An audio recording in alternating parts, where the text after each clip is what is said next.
Свыше 1000 малышей появилось на свет в Бесланском родильном отделении за 2 года. Квалифицированные внимательные доктора принимают пациентов не только из Беслана, но и Ардона, Эльхотова и Владикавказа. Для каждой будущей мамы имеется индивидуальный родильный зал. Столик с подогревом позволяет создать оптимальные условия для новорожденного. В отделении есть комплекты однократного использования и стерильные инструменты. Соблюдаются все санитарные требования. Значит, наше родильное отделение построено по индивидуальному проекту, входит в состав многопрофильной правобережной центральной районной клинической больницы.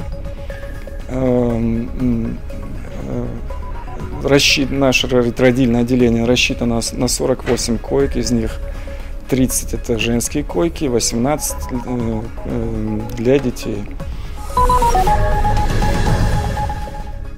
Североостинские спасатели готовятся к паводковому сезону. Сотрудники республиканского МЧС приняли участие во всероссийской комплексной тренировке. Специалисты отработали действия по ликвидации последствий чрезвычайных ситуаций. Особое внимание уделили работе с населением. Информирование граждан должно пройти без сбоев. Вместе с гидромедцентром спасатели постоянно проводят мониторинг погоды. В этом году начало паводкоопасного сезона ожидают немного позже, чем обычно, к началу лета. В ходе учения особое внимание уделили Ардонскому району. Было задействовано более 200 человек. По словам специалистов, спасательные отряды с поставленной задачей справились в полной мере. Стоит отметить, что подобные учения прошли во всех регионах страны.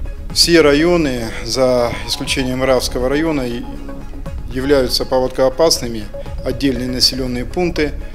Особо, где может возникнуть угроза, это вот районы горных рек, где при определенных условиях может очень резко подняться уровень воды и, соответственно, будет угроза и дорогам, и отдельным населенным пунктам. Но с этой целью у нас спланировано проведение всех превентивных мероприятий.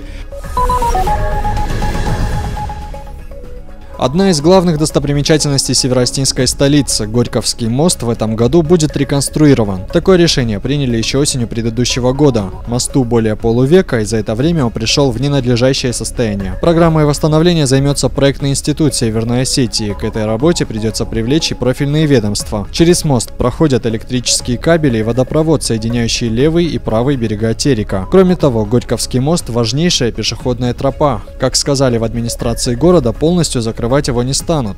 Сложнее дело обстоит с трамвайным мостом, расположенным между улицей Пашковского и Маяковского. Памятнику инженерного искусства уже 110 лет и находится он в аварийном состоянии. Напомним, что реконструкцию железобетонного моста планировали начать еще 3 года назад и даже оценили стоимость работ – 41 миллион рублей. Но тогда проект не был реализован. Сумма, которая потребуется на ремонт 2 мостов, еще неизвестна. Финансироваться работы будут из республиканского бюджета. Точную дату специалисты пока не называют. Было принято решение со специалистами, в том числе с проектом, что закрывать будем половину моста, чтобы пешеходная связь не останавливалась, и так поэтапно будем двигаться вперед. То есть половину моста закрываем, половину приводим в порядок.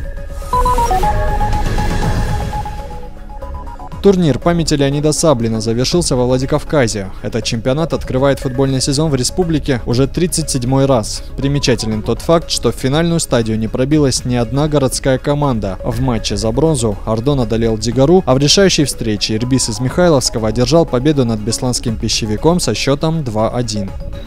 Этот турнир уже 37-й. Проходил он с 31 января по сегодняшнее 14 февраля. То есть в течение 15 дней 17 команд сыграли 48 игр.